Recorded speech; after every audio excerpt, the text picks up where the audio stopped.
Merci de votre fidélité. Et après ce point météo, place à notre décryptage de l'information. C'est l'une des conséquences des 11 jours de combat entre Israël et le Hamas.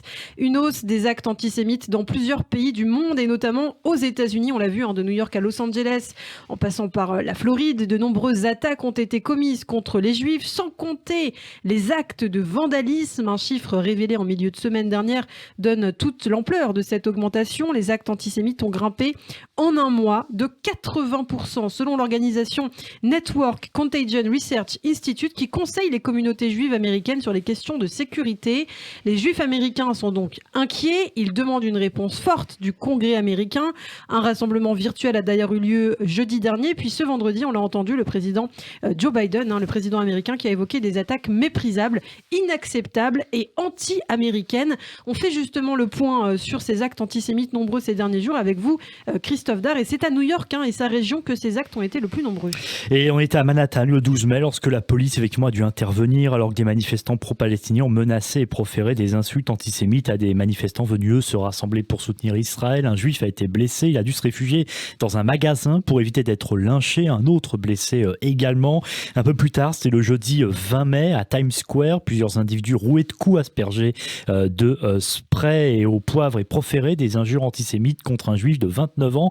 L'incident s'est produit alors que des manifestants pro-israéliens et anti-israéliens s'étaient rassemblés. Et puis le maire de New York, Bill de Blasio, avait tweeté au lendemain des faits: l'antisémitisme n'a aucune place dans notre ville et les auteurs de cet acte haineux seront poursuivis. Le 22 mai au soir, 2 adolescents juifs à Brooklyn ont été menacés par un groupe hostile armé de bats de baseball qui leur a demandé de scander Palestine libre. Les 2 adolescents ont pu s'échapper grâce à un chauffeur Uber présent à proximité. Ouais, situation très grave aux États-Unis. D'autres agressions ont été recensées ailleurs aux États-Unis ces derniers jours d'ailleurs. Oui, le 19 mai par exemple à Los Angeles où des assaillants arabes ont agressé des juifs dans un restaurant de la ville. L'une des victimes a reçu des coups de poing, des bouteilles, elle a été hospitalisée. Puis dimanche dernier, c'est un rassemblement pro-israélien qui a été perturbé près de Chicago par des manifestants anti-israéliens qui ont appelé au massacre des juifs. Ouais, ces derniers jours, on a également compté une hausse des actes de vandalisme à l'encontre des synagogues et des lieux dédiés aux cultures juives. Le dimanche 23 mai, un homme a proféré des injures antisémites à un rabbin devant une synagogue. C'était dans le sud de la Floride. Il est revenu sur ses pas et il a jeté un sac d'excréments devant le lieu de culte. L'homme a crié « Les juifs doivent mourir ». Jeudi dernier, en Alaska, c'est un homme qui a collé plusieurs autocollants nazis qui représentent des croix gammées, notamment sur les portes extérieures et sur des caméras de vidéosurveillance. Mardi, le PDG de l'organisation Network Contagion Research Institute a déclaré avoir dénombré, je cite, des actes de vandalisme de l'Oregon à la Virginie, des profanations de synagogues de l'Illinois à l'Arizona, des rapports de personnes ayant jeté des bouteilles sur eux, des terrains de jeu pour enfants étant barbouillés de croix gammées à New York et au Tennessee. Fin de citation. Ouais, les juifs américains sont très inquiets, on peut le comprendre, et face à la menace, des pratiquants de Jiu-Jitsu ont proposé d'accompagner même les juifs de Los Angeles pour vous dire à quel point c'est grave à la synagogue pour Shabbat. Ah oui, c'est le Times of Israel qui a rapporté ça ce week-end. Rémi Franklin, pratiquant de Jiu-Jitsu, qui coordonne ses efforts de bénévolat avec Magen Am. C'est un service de sécurité pour la communauté juive. Alors beaucoup de gens l'ont rejoint, des juifs, des non-juifs, des pratiquants de Jiu-Jitsu comme Jonathan Lipnicki, ceinture noire de Jiu-Jitsu brésilien, mais aussi de boxe ou d'autres arts martiaux. Rémi Franklin a ajouté que même des femmes, d'anciennes danseuses et gymnastes, l'ont rejoint.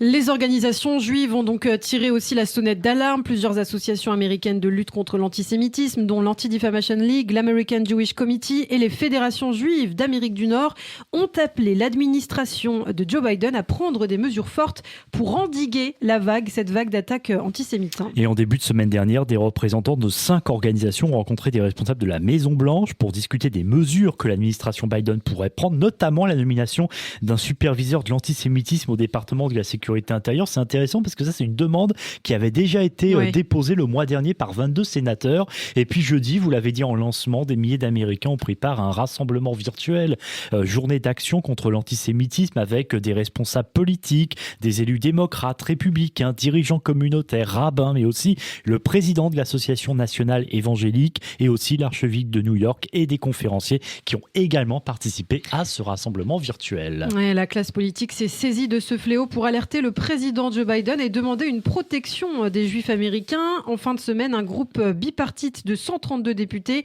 a envoyé une lettre à Joe Biden dans laquelle ils appellent à une réponse forte à la montée de l'antisémitisme. Le président américain a réagi à cette hausse des actes antisémites à 2 reprises la semaine dernière sur Twitter et puis vendredi, Christophe, dans un communiqué. Et il a dressé la liste des attaques antisémites récentes. Je cite, nous avons vu une brique jetée à travers la fenêtre d'une entreprise juive à Manhattan, une croix gammée gravée dans la porte d'une synagogue à Salt Lake City, des familles menacées devant un restaurant à Los Angeles, des musées en Floride, en Alaska, dédiés à la vie et à la culture juive et pour le souvenir de la Shoah, vandalisés avec des messages anti-juifs. Joe Biden demande que ces attaques cessent. Je ne me permettrai pas à nos compatriotes américains d'être intimidés ou attaqués à cause de ce qu'ils ont ou de la foi qu'ils pratiquent. Ouais, déclaration donc de Joe Biden. L'antisémitisme qui gagne toutefois du terrain aux États-Unis, mais en fait il est élevé depuis plusieurs années dans le pays.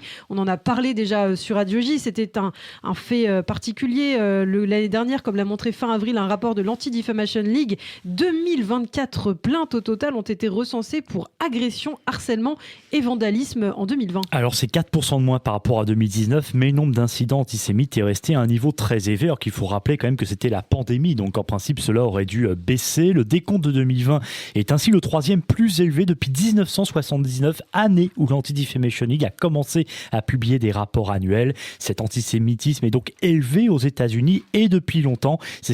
Les raisons, c'est ce qu'expliquait sur notre antenne jeudi dernier Simone Rodan-Benzaken, directrice Europe de l'American Jewish Committee. Il y a une focalisation notamment dans la gauche du Parti démocrate américain sur le conflit israélo-palestinien, avec une diabolisation d'Israël, avec une diabolisation du sionisme et donc effectivement une instrumentalisation du conflit israélo-palestinien et qui fait qu'aujourd'hui, on voit les conséquences. Aujourd'hui, il n'y a rien de pire aux États-Unis que d'être raciste.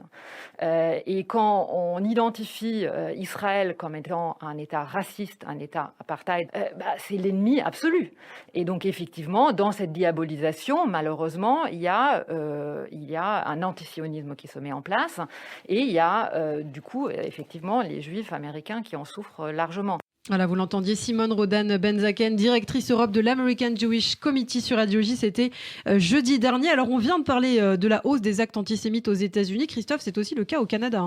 Oui, jeudi dernier, les principales organisations juives de Toronto ont demandé des mesures de protection. Plus de 50 actes antisémites recensés depuis début mai, 5 fois plus que le mois précédent. Ce mois-ci, des Juifs canadiens ont été insultés, ont reçu des menaces de mort, des messages haineux sur la porte de leur maison. Des tags antisémites ont également été retrouvés sur des synagogues. L'année dernière, les actes antisémites ont bondi de 50% à Toronto et de 20% dans la région d'York. Et puis un mot pour finir sur la situation également au Royaume-Uni. Là aussi, les 11 jours de combat entre Israël et le Hamas ont entraîné un rebond des actes antisémites. Entre le 9 mai, date du début des hostilités entre Israël et le Hamas, et les 17 jours qui ont suivi, au moins 267 incidents antisémites ont été signalés, plus 500% par rapport aux 17 jours précédant le début du conflit. C'est ce qu'a rapporté en milieu de semaine dernière le groupe de sécurité Community Security Trust au journal The Jewish News of London. 151 de ces incidents ont eu lieu après le 20 mai, date de l'annonce du cessez-le-feu. Merci Christophe Dard pour ce dossier consacré à la hausse des actes antisémites aux États-Unis. Un dossier brûlant sur lequel on aura l'occasion de revenir, bien entendu, sur Radio J.